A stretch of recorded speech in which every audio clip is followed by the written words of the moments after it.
Hello everyone. আমার মতো ল্যাটকা সবজি খিচুড়ি কার কার খেতে ভালো লাগে? আমি জানি না অন্য কারোর এটা খেতে ভালো লাগে কি না। অনেকে ল্যাটকা খিচুড়ি পছন্দ করে না, আবার অনেকে খুব বেশি পছন্দ করে। তো আমিও আগে ল্যাটকা খিচুড়িটা খেতাম না, আমার দেখে ভালো লাগতো না। বাট আমি বিয়ের আগে কখনোই খাইনি। বিয়ের পরে আমার হাজব্যান্ডের হাতের এই ল্যাটকা খিচুড়িটা খেয়ে আমি রীতিমতো এটার ফ্যান হয়ে গেছি।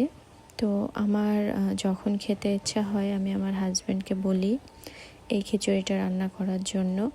দেন আমার হাজব্যান্ড রান্না করে, আর এত মজা করে সে রান্না করে, না খাওয়ালে আসলে আমি বোঝাতে পারবো না।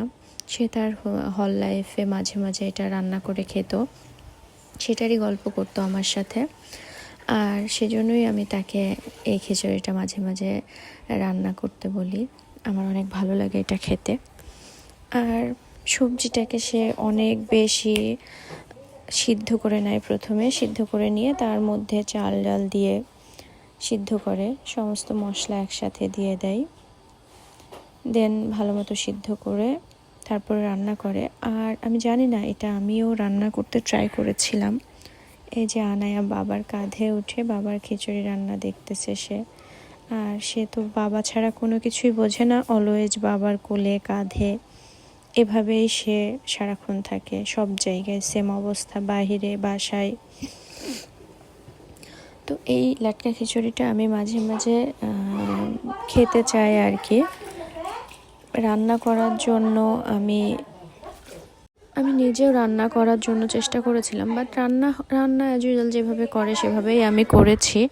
কিন্তু আমার হাজব্যান্ডের মতো আমার রান্নাতে ওরকম প্রপার টেস্ট আসে না। আমি জানি না ও রান্না করলে কেন এত বেশি মজা লাগে। সেম প্রসেস, সেম ওয়েতে আমি রান্না করার চেষ্টা করেছি, কিন্তু ওর মতো মজা কোনোবারই আমার হয় নাই। সেই জন্য আমি আমার হাজব্যান্ডকে এটা রান্না করতে বলি। যদিও আমি এই দিন অসুস্থ ছিলাম, আমার শরীরটা একটু খারাপ ছিল, যার জন্য আমার হাজব্যান্ড এই খিচুড়িটা রান্না নিজেই করেছিল। এই যে দেখেন, রান্নার পরে একটা মাখো মাখো ভাব, দেখতেই একটা অন্যরকম সুন্দর লাগে। আর এই জিনিসগুলো আমার মেয়ের অনেক পছন্দের জিনিস। যদিও এটা আমার নিজের তৈরি না, এটা আমার কাজিনের ওয়াইফের তৈরি, সে নিজে হাতে এটা তৈরি করছে। আর রান্নার পরে খিচুড়িটা, এই যে এটার সাথে আমি হাঁসের মাংস আর একটু বেগুন ভাজি নিয়েছিলাম।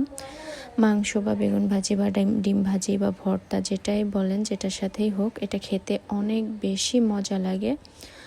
আর এটা আমি আপনাদের না খাওয়ালে সত্যিই বোঝাতে পারবো না।